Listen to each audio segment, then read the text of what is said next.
Hello friends, welcome to my channel. आज हम बात करने वाले हैं उज्जीवन स्मॉल फाइनेंस बैंक के बारे में। तो आज ये शेयर में से मैं निकल चुका हूँ और प्रॉफिट बुकिंग कर ली है मैंने। और उससे पहले भी मैंने बता दिया था कि ये शेयर जल्दी से जल्दी प्रॉफिट देने वाला है। यहाँ पर आप देख सकते हो, ये लास्ट वीडियो है, टारगेट कमिंग सून।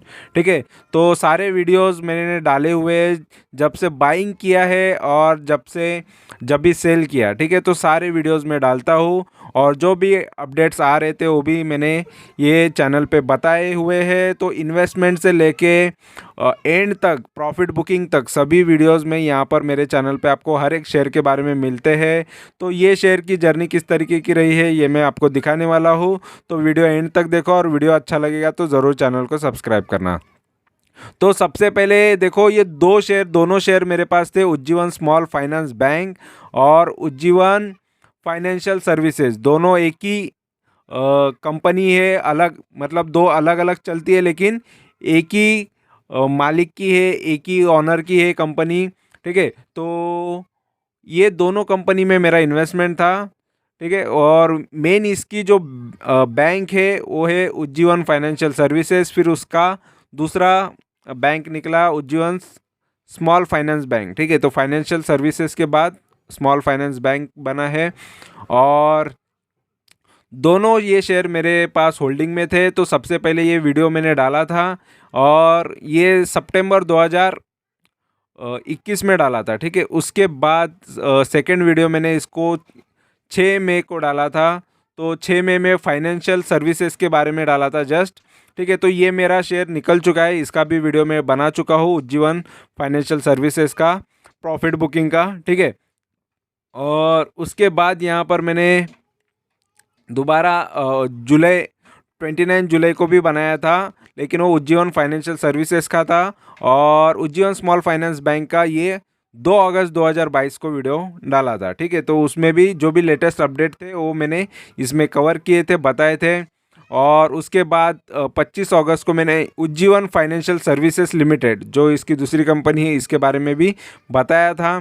ठीक है, और 9 सितंबर 2022 को उज्जीवन स्मॉल फाइनेंस बैंक। तो टोटल दोनों के 3 वीडियोस आए थे। तो सबसे पहले यहाँ पर दिखा देता हूँ, जो पहला वीडियो स्मॉल फाइनेंस बैंक का है वो मैं दिखा देता हूँ कि वो टाइम पे प्राइस क्या था। ठीक है, तो यहाँ पर दोनों के प्राइस है, पहले वीडियो में दोनों को मैंने कवर किया था। तो यहाँ पर आप देख सकते हो, और ये सर्किट मारा था उस दिन। यहाँ पर आप देख सकते हो 10% का ये सर्किट है, 9.99% का। और तब ये उज्जीवन फाइनेंशियल सर्विसेज ने सर्किट मारा था, तब का ये फर्स्ट वीडियो है। और उसके बाद ये यहाँ पर मैं दिखा देता हूँ, उसके बाद जो सेकेंड वीडियो आया यहाँ पर 20 जब इसका प्राइस था। ठीक है, तो ये 1 साल पहले का वीडियो है, 20 प्राइस था। ठीक है, तो काफ़ी टाइम बाद ये शेयर में काफ़ी अच्छी मूवमेंट आई है। और यहाँ पर आप देख सकते हो काफ़ी होल्ड करना पड़ा इसको। देखो 20 रुपये का वो टाइम पे प्राइस था, तब भी वो 10% बढ़ने के बाद 20 रुपये का प्राइस था वो। ठीक है, और उसके बाद नेक्स्ट वीडियो मैंने डाला, जब यहाँ पर दिखा देता हूँ उज्जीवन स्मॉल फाइनेंस का, जब इसका प्राइस वो टाइम पे भी 20 का ही था। और ये जस्ट ये कितने महीने पहले, ये 3 महीने पहले ये वीडियो डाला है।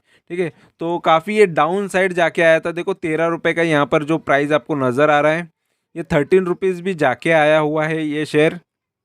ठीक है, और 29 के हाई से, यानी काफ़ी हाई से ये गिर चुका था, ये 52वीं हाई से गिर चुका था। तो वहाँ ये चीज़ मैंने दिखाई है। और नेक्स्ट इसका फिर मैंने वीडियो बनाया था, ये लास्ट ये जो जब 24.4 का ये प्राइस था इसका, 4-4.5% बढ़ा है, तब मैंने बताया था ये नियर टू टारगेट है, मेरे टारगेट के आसपास है। जस्ट मेरा 27 रुपये का टारगेट था, 27.10 पे मैंने आज इसको निकाल दिया है। ठीक है, तो देखो थोड़ा आसपास था टारगेट के, इस वजह से मैंने ये वीडियो डाला था। लेकिन देखो 2-3 रुपये बढ़ने में भी इसने काफ़ी टाइम ले लिया। ठीक है, तो उतना टाइम के बाद ये शेयर में से अभी मैं निकल चुका हूँ। और फिलहाल यहाँ पर मैं वो दिखा भी देता हूँ। यहाँ पर ये मेरी शीट है जिसके अंदर सभी ये शेयर है। यहाँ पर देख सकते हो ये मेरे पूरे पोर्टफोलियो के स्टॉक है। और यहाँ पर जो जिसको मैंने ग्रीन किया है, आज वो शेयर निकल चुका है मेरे पोर्टफोलियो से। और यहाँ पर माई स्टॉक यहाँ पर नज़र आ रहा है। ये मेरे शीट में जो भी मेरे पोर्टफोलियो के शेयर से वो सारे बताए हुए हैं। और ये शेयर भी देखो, ये जितने शेयर है यहाँ पर सारे डिटेल्स में और सबकी यहाँ पर डिटेल है। मेरा इन्वेस्टमेंट प्राइस क्या है ये मैं दिखा देता हूँ। यहाँ पर 22.36 का मेरा एवरेज बाइंग प्राइस है। ठीक है, तो वहाँ से मुझे काफ़ी टाइम होल्ड करना पड़ा। ठीक है, जब जब गिरावट में था तब तब मैंने बताया। ठीक है, और लेकिन यहाँ पर रिटर्न जो दिख रहे हैं ये क्लोजिंग प्राइस का है, लेकिन मैंने बेच दिया है इसको। कितने पे बेचा है यहाँ पर मैंने, ये यहाँ पर ये पूरा शीट है जिसके अंदर मैंने प्रॉफिट बुकिंग कर लिया है। ये बुक प्रॉफिट का ये शीट है, ये यहाँ पर आप देख सकते हो पूरा डेटा है यहाँ पर मेरे जो भी मैंने प्रॉफिट लिए हैं उसके। तो यहाँ पर नीचे सबसे नीचे यहाँ पर मैंने येलो करके रखा हुआ है उसको, उज्जीवन स्मॉल फाइनेंस बैंक को, क्योंकि आज दिखाना है। उसके बाद ये इसको भी ग्रीन ही करने वाला हूँ, तो पूरा ये ग्रीन में ही रहेंगे। जो भी मेरे ग्रीन में है वो उनमें सब में मैंने प्रॉफिट लिया है। तो यहाँ पर आपको नज़र आएगा उज्जीवन स्मॉल फाइनेंस बैंक, ये जस्ट मैंने 21.20% का प्रॉफिट लिया है। और यहाँ पर इसका बेचने का प्राइस, सोल्ड प्राइस देखो 27.10 का ये सोल्ड प्राइस है। और बाइंग प्राइस यहाँ पर 22.36 का बाइंग प्राइस था। तो काफ़ी अच्छा इसमें से भी प्रॉफिट लिया है। ठीक है, तो और फिलहाल यहाँ पर देखो ये सेलिंग के लिए मुझे बता रहा था एज़ पर मेरा डेटा के हिसाब से, क्योंकि इसका जो पी है इतना खास नहीं है, लेकिन देखो लॉन्ग टर्म के हिसाब से जाने के लिए मैं ये शेयर को अच्छा नहीं मानता। ठीक है, और इस वजह से पी वाइज इसको मैं सेल करने का ये सोचता हूँ। और यहाँ पर अगर डाउन साइड वाइज देखेंगे तो ज़्यादा डाउन नहीं है, तो ये वेटिंग पे लिए है। और रिकवरी तो इसने देखो 98% की रिकवरी की है। 98% यानी लगभग लगभग 100%। 13 रुपये या 13.5 रुपये से ये डबल हो गया है, 26 के ऊपर है। तो इसका मतलब है कि ये शेयर ने पैसा डबल कर दिया है। जो लो पे खरीदता है उसका, मैंने लो पे ज़्यादा जब जब मुझे लगा कि जब खरीदना है तब मैंने खरीदे हैं, क्वांटिटीज़ ऐड किए हैं। लेकिन ऑलरेडी काफ़ी है अच्छी, इसमें ज़्यादा से ज़्यादा क्वांटिटीज़ थी, इस वजह से मैं ये शेयर में से निकला हूँ। ठीक है, नहीं तो कुछ कुछ शेयर को मैं कितना भी ज़्यादा प्रॉफिट होने के बाद भी जल्दी निकालता नहीं। यहाँ पर देख सकते हो 250% और 174.5% यहाँ पर आपको ये शेयर्स के जो मेरे रिटर्न्स अभी भी लॉन्ग टर्म के हिसाब से रखे हुए हैं, इनको बुक नहीं किया। इसके वजह से क्या होता है कि पोर्टफोलियो और स्ट्रांग नज़र आता है। तो बहुत सारे शेयर्स को लॉन्ग के लिए भी रखा है, कुछ कुछ को शॉर्ट में निकाल देता हूँ। अगर किसी शेयर्स का उसका वेटेज या पोर्टफोलियो में ज़्यादा क्वांटिटी उसकी हो जाती है या उसमें इन्वेस्टमेंट ज़्यादा हो जाती है, तो उसको मैं निकालने की कोशिश में रहता हूँ। तो ये और मिनिमम मैं 21% लेके ही निकलता हूँ। तो ये इसमें से तो मैं आज निकल गया हूँ। तो ये लिस्ट में आपको ये नज़र नहीं आएगा। और मैंने कल ही वीडियो डाला था वेटो स्विच गियर का, यहाँ पर उसका नाम भी था। यहाँ पर यहाँ से देखो हट गया है वो, और यहाँ पर वो एडेड ही है। यहाँ पर वेटो स्विच गियर आपको दिख जाएगा। तो सभी स्टॉक के यहाँ पर वीडियो मैं बनाता भी, और ये मेरे रिकॉर्ड के लिए भी, और बहुत सारे शेयर्स में मैंने प्रॉफिट करके दिखाया हुआ है। और ये बहुत लेटेस्ट ही है, ये पूरे जब से ये चैनल स्टार्ट किया है। ठीक है, और उसके पहले के जो भी वीडियोस है या उसके पहले के जो भी रिकॉर्ड्स हैं वो भी मैंने यहाँ पर डाले हुए हैं। ठीक है, तो मेजॉरिटी लेकिन अभी के ही है। तो इस हिसाब से बाकी बहुत लोगों को जब जब मैंने ख़रीदा है वो टाइम पे भी बताया है, और जब बेचा है तभी भी बताया है। तो ये फ़िलहाल अभी ज़्यादा टाइम लग गया है इसको बेचने के लिए बहुत सारे शेयर्स को, क्योंकि ओवरऑल 1 साल से मार्केट ही ख़राब चल रहा है। ठीक है, अगर ओवरऑल मार्केट ही ख़राब रहेगा तो आपको रिटर्न्स क्या कहाँ से मिलेंगे। तो ऐसे ख़राब टाइम में भी ये शेयर में से मैं निकला हूँ, क्योंकि ओवरऑल देखा जाए तो मैं आपको ये भी दिखा देता हूँ। और साथ पहले वेटो का यहाँ पर देखो, वेटो स्विच गियर आ गया यहाँ पर नाम, तो ये पूरा ग्रीन में है। आज ये 128 का एलटीपी चल रहा है, और मैंने इसको बेचा 126.30। देखो मैंने ये भी कहा है कि मेरे बेचने के बाद ऐसा नहीं होता है कि शेयर्स गिरते जाएंगे, उसके बाद भी आगे बढ़ेंगे। लेकिन मुझे मेरा फंड और किसी शेयर्स में इन्वेस्ट करना होता है जो डाउन में चल रहे हैं, तो वहाँ पर उनको तुरंत शिफ्ट करना होता है। इस वजह से मैं शेयर्स बेचता हूँ। इसी को पोर्टफोलियो मैनेजमेंट कहा जाता है, कि इसी तरीके से पोर्टफोलियो मैनेज करके ये सारे शेयर जो आपको नज़र आ रहे हैं, जो प्रॉफिट दिख रहा है, तो ये प्रॉफिटेबिलिटी, ये परफॉर्मेंस जो दिख रहा है वो प्रॉफिटेबिलिटी आती है। ठीक है, तो ये मैनेज भी करना पड़ता है, नहीं तो एक के ही भरोसे रहोगे तो दूसरा शेयर और ज़्यादा लॉस करते जाएगा। इस वजह से मैं जब जब डाउन पे शेयर्स मिलते हैं तब तब मैं ख़रीदते जाता हूँ और एवरेज करते जाता हूँ।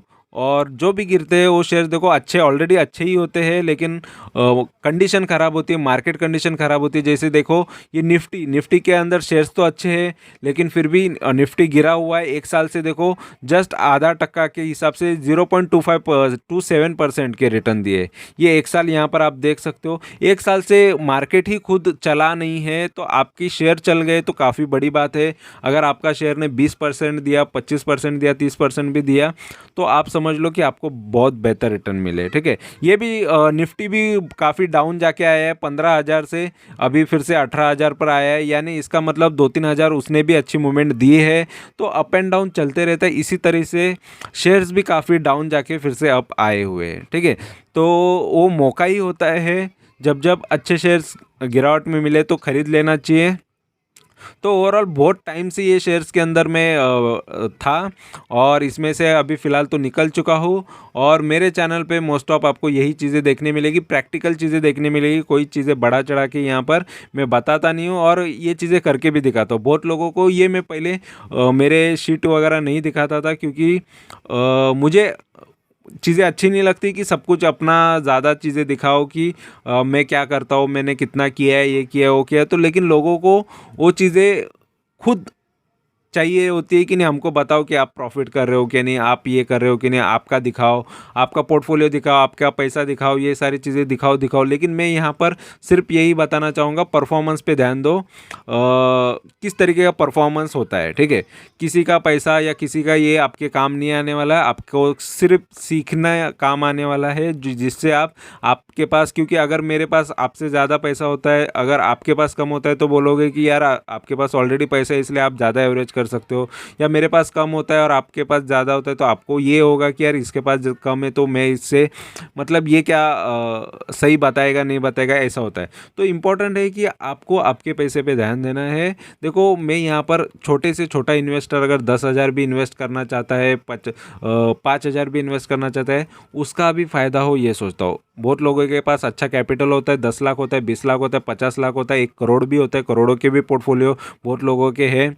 ठीक है, तो उन लोगों से यही कहना है कि आपके पोर्टफोलियो में काफ़ी अच्छे स्टॉक होने चाहिए, और टाइम टाइम पे आपको अगर शेयर्स में थोड़ा बहुत कटिंग भी करना चाहिए। अगर शेयर्स में या कंपनी में कोई बैड न्यूज़ चल रही है, कुछ चीज़ें ख़राब हो रही है, अगर प्रॉफिट है तो मैं तो प्रॉफिट में ही निकलता हूँ। मुझे लॉस बुक करने की आदत नहीं है, लॉस कट करने की आदत नहीं है। बहुत लोगों का कहना होता है कि लॉस कट करना चाहिए, नहीं तो बहुत लॉस हो जाता है।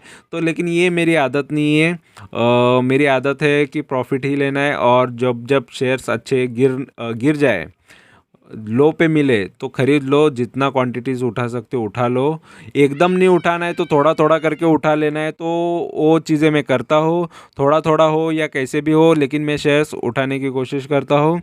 तो ज़्यादा से ज़्यादा यही कोशिश करता हूँ कि अच्छे से अच्छे स्टॉक मेरे पोर्टफोलियो में रहे, और कितना भी अच्छा शेयर्स आप लो। देखो यहाँ पर मैं अगर कोई भी शेयर्स का यहाँ पर मैं नाम डालूँ, चलो मैं यहाँ पर रिलायंस भी डालूँ, तो उसके भी रिटर्न्स आप देखोगे कि एक साल में क्या है। ठीक है, अगर रिलायंस देखो सबसे बड़ी कंपनी है, तो रिलायंस इंडस्ट्रीज़ का मैं रिलायंस का यहाँ पर शेयर्स डालता हूँ। यहाँ पर आपको जस्ट मैं बोलूँगा एक साल के रिटर्न्स दिखाता हूँ। एक साल में 3% दिया है, तो सोचो आप रिलायंस में इन्वेस्ट करके भी एक साल में क्या कमाया आपने। तो ये है बात। तो बड़े से बड़े स्टॉक भी नहीं चले पूरे साल भर में, नहीं तो रिलायंस जैसे शेयर्स या एचडीएफसी जैसे शेयर्स पूरे साल में 20-30%, 40% के रिटर्न देते हैं। तो ये बड़े प्लेयर्स है, बड़े कंपनीज़ हैं। ठीक है, इन्फोसिस हो, टीसीएस हो, ये सारी कंपनीज़ के कोई रिटर्न्स अच्छे नहीं है। ठीक है, तो अगर आप देखोगे तो आपको पता चल जाएगा कि काफ़ी ख़राब रिटर्न्स पूरे एक साल में रहे हैं। ठीक है, देखो इन्फोसिस तो यहाँ पर तो आईटी का थोड़ा प्रॉब्लम ही है, आईटी सेक्टर तो मोस्ट ऑफ गिरा हुआ है।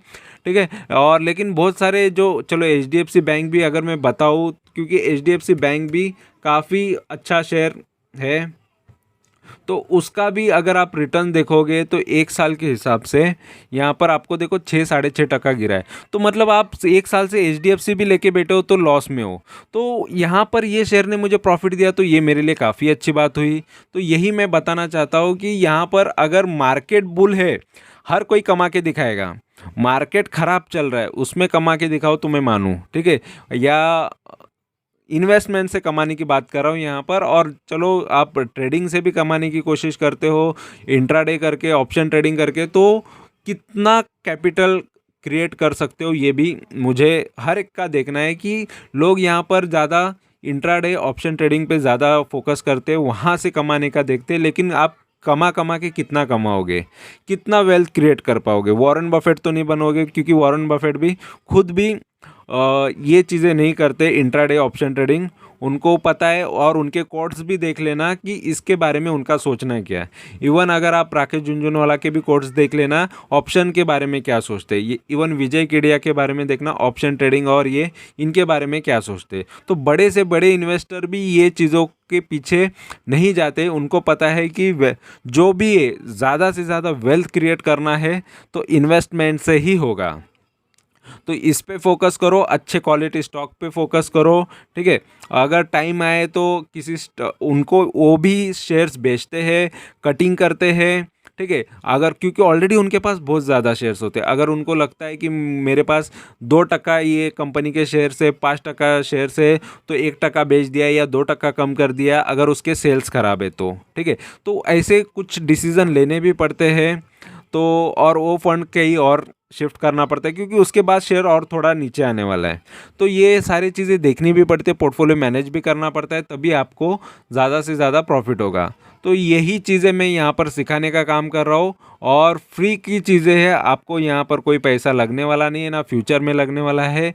तो इम्पॉर्टेंट है कि यहाँ पर मेरा एक रिकॉर्ड एक बन रहा है, और साथ साथ में मैं बहुत लोगों को, ज़्यादा से ज़्यादा लोगों तक ये चीज़ें मैं पहुंचाने की कोशिश कर रहा हूँ कि रियल चीज़ों के पीछे भागो, प्रैक्टिकल चीज़ों के पीछे भागो। सपने में मत खो जाओ कि यार कि आप रातों रात करोड़पति बन जाओगे, रातों रात नहीं बनते। कितने भी बड़े इन्वेस्टर, वॉरेन बफेट 11 साल के थे तब से इन्वेस्ट कर रहे हैं, आप सोच लो तब जाके इतनी वेल्थ क्रिएट हुई है, तो आप रातों रात कैसे हो सकते हो, ठीक है।